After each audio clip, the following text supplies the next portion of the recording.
कोणाचा फोन आला? Hello. Hello. हां, कोण बोलतंय? सुपर साडीवाले आप्पा ना? कोणाचा फोन आला? कसली साडी? चला मजा करू. हॅलो. हां मॅडम बोला की, मी सुपर साडीवर आप्पाच बोलतोय. अहो मला वट पौर्णिमेला जायचं होतं, तेवढी साडी आणून द्या की माझी.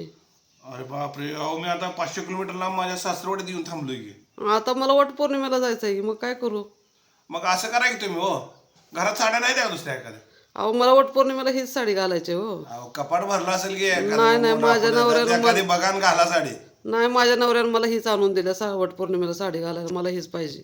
आता मी येऊ शकत नाही मग, हो आता मला 2-3 महिने लागतील यायला. अहो असं करून शिना चालतंय का? तुम्ही सांगायच नाही का आधी? मग तुमचं कसं दुकान चालायचं अशानं? अहो, मी आता वट पौर्णिमेला सगळ्या बायका थांबल्या तर मी काय करणार? अहो इमर्जन्सीनं आलोय हो, मला काय माहित आहे अचानक काम लागतंय. माझं ते चुलत सासरे एक वारले हो. तुम्ही सांगून जायचं ना मला जाताना. मग मी तुमचं दुकान फोडून साडी घेऊन येणार मग.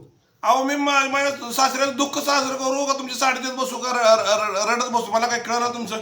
कळलं ना, म्हणजे मी काय करू मग? मला वट पौर्णिमेला जायचं आहे ना. तुम्ही असं करा, तुमच्या घरातल्या साड्या आहेत ना, त्यातल्या एखादी साडी घाला. नाही नाही, मला हीच साडी घालायची वट पौर्णिमेला. मग असं त्या मी करा. सगळ्या आधी घातलेल्या आहे त्या. बर, मग असं करा, शेजारी एखादी मागून आणून घाला. ना शेजारची मागून घालते ती काय वट पौर्णिमेला जाताना? काय अक्कल बिक्कल आहे का नाही? मग आता काय करू मी, सांगा बरं बघू. काय नाही, तुम्ही फोन करून जायचं ना 4 जाताना. दिवस थांबा की 4 दिवसानंतर वटपौर्णिमा साजरी करा. असं केलं होतं का तुमच्या कोणी? काय? वट पौर्णिमा 4 दिवसांनी साजरी करा. मग असं करा, एका दिवशी जावा, नवऱ्याकडे पैसे घ्या आणि इकत आणा जावा. नवरा मारेल की मला. माहित आहे का हो मॅडम, तुम्ही नवऱ्याला मारताय का नवरा तुम्हाला मारतोय? आम्हाला माहित नाही. नवऱ्याचं राव तोंड सुचतंय 8 दिवसाला तोंड सुचतंय. तुम्हाला त्या पंचायतीने काय करायचं? दुसऱ्या घरात इतकं डोकावून बघायची काय गरज आहे का तुमची? मग म्हणताय कशाला नवरा म्हणताय कशाला? म्हणजे मी काय म्हणजे माझी साडी जोडी द्या, बाकी काय बोलू नका. तुम्हाला बाकीच्या 5 चौकशानं काय करायचं असते हो? हा बघा, साडी यायला मला 2-3 महिने लागतील. 2-3 महिन्यांनी देतो, त्यावेळेला मग पुढच्या वर्षी साजरा करा वटपौर्णिमा तुम्ही.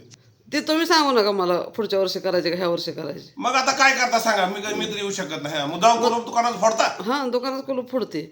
दुकानात दुकान कुलूप फोडून, फोडता? हां तुमचं काम होतं ना जाताना बाबा गिरायकाचं सामान देऊन जायचं.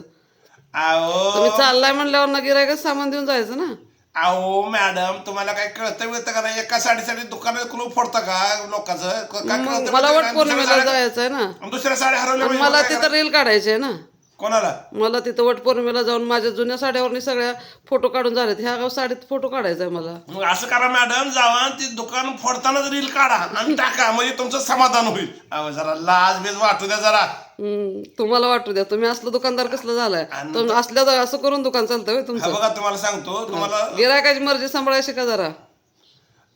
हे नवऱ्याला बोलले आणि मला बोलू नका हो. मला बोलू द्या की तुम्हीच सारखं का बोलताय? मला हेच काय तुम्ही काय कळत नाही सांगते? तुमचं. मी गिरायक आहे ना, तुम्ही दुकानदार आहे असलं बोलते ते काय? मग तुमचं दुकान बंद होते बघा लगेचच. मग अशा मग तुम्हाला कुलूप फोडायचंय ना, फोडा जावा. माझ्या बाजू काय जाणार आहे? तुमच्या बाजू काय जाणार नाही, मग कुणाच जाणार? अहो रॉंग नंबर लागलाय मॅडम. तुम्हाला काय आधी अक्कल बिक्कल होती का नाही? कधी उशीर झालं बोलताय माझ्या बरोबर, आता म्हणताय रॉंग नंबर लागलाय. मग 400 किलोमीटर जायला 4 महिने यायला मग वेळ लागतो का? एवढं तर कळायला पाहिजे की थोडं सेन्स आहे का नाही? काय कुठं तुम्हाला काय? बस गप, लय छान आहे. ठेव फोन.